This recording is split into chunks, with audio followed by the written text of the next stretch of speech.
Good morning all of you. English language grow literature में आप सबका स्वागत है। तो फिर मैं आज एक नए टॉपिक के साथ आपके सामने हाजिर हूं। वह टॉपिक है use of am is are. हालांकि ये टू बी के अंतर्गत आता है। टू बी का अर्थ होता है बनना या होना। तो एम इज आर किस परिस्थिति में, हालांकि एम इज आर एक हेल्पिंग वर्ब है, लेकिन आज जो मैं आपके सामने इस वीडियो के साथ आया हूं, ये मैं यही दिखाना चाहता हूं कि एम इज आर का प्रयोग हेल्पिंग वर्ब के रूप में नहीं, बल्कि एक मुख्य क्रिया यानी मेन वर्ब के रूप में प्रयोग किया गया है। कैसे और किस परिस्थिति में am is are main verb के रूप में प्रयोग होता है। तो जब एम इज आर के बाद कोई मुख्य क्रिया यानी मेन वर्ब का प्रयोग होता है, तो वैसे परिस्थिति में, वैसे स्थिति में am is are helping verb का काम करता है।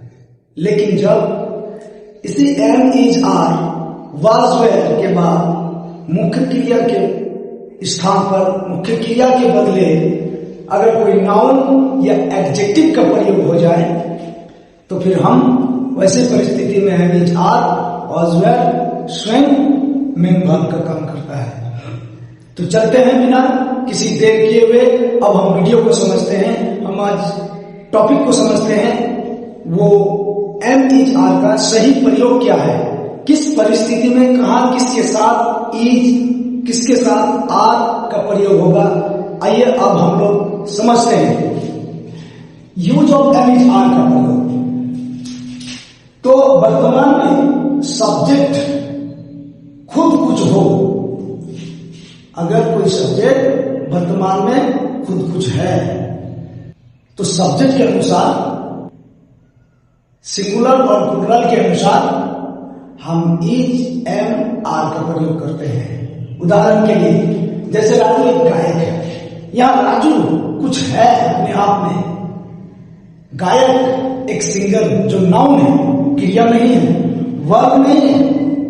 उसी तरीके से सुमन एक अभियंता है, सुमन एक इंजीनियर है। तो राजू एक गायक है, सुमन एक अभियंता है। यहां दोनों वाक्य हैं, एक गायक और दूसरा अभियंता। यहां क्रिया नहीं है, दोनों अपने आप में एक नाउन है।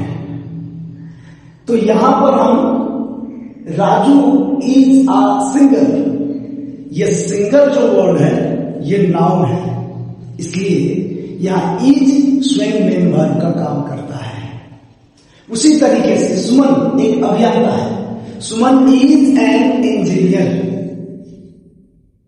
यहां इंजीनियर एक नाउन है, इसलिए हम यहां पर इज एम आर को मेन वर्ब के रूप में प्रयोग करते हैं।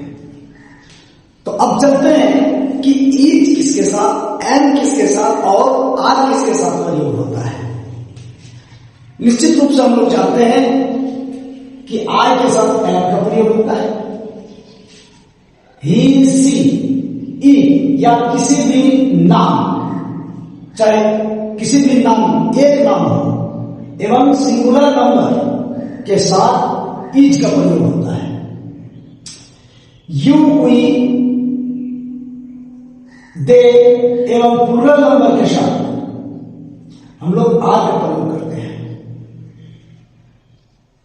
तो सिंगुलर यानी एक वचन के साथ इज का प्रयोग होता है और प्लूरल नंबर यानी बहुवचन के साथ आर का प्रयोग करते हैं।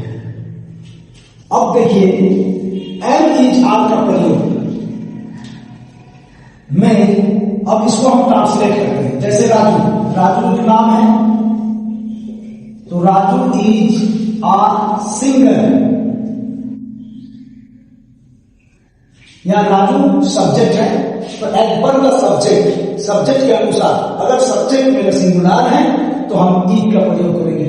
एक और बात, एम और इज ये दोनों अपने आप में सिंगुलर है, ये दोनों अपने आप में सिंगुलर है, एक वचन है।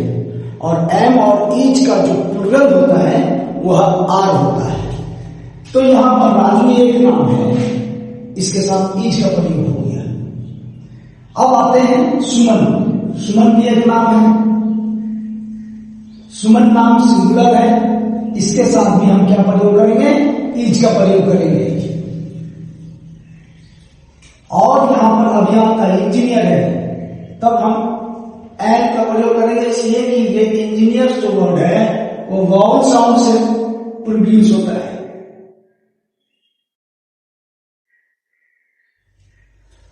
तो आशा करते हैं कि आपको एम इज आर का प्रयोग समझ में आया होगा। फिर से एक बार मैं इसे दोहराना चाहता हूं कि इज एम आर का प्रयोग मेन वर्ब के रूप में, यानी ये हेल्पिंग वर्ब भी है, लेकिन अभी जो हम लोग प्रयोग कर रहे हैं ये हेल्पिंग वर्ब नहीं बल्कि खुद मेन वर्ब का काम कर रहा है। मेन वर्ब तभी बन जाएगा कोई भी हेल्पिंग वर्ब जब उनके बाद कोई नाउन या एडजेक्टिव का प्रयोग हो या कोई फ्रेजेस का प्रयोग हो। तो आशा करते हैं कि आपको समझ में आया होगा आज का वीडियो। अगर आप इस वीडियो में नए हैं तो काइंडली आप सब्सक्राइब करें, लाइक करें और बेल आइकन को दबाएं ताकि हर नोटिफिकेशन आपके पास पहुंचे। तब तक के लिए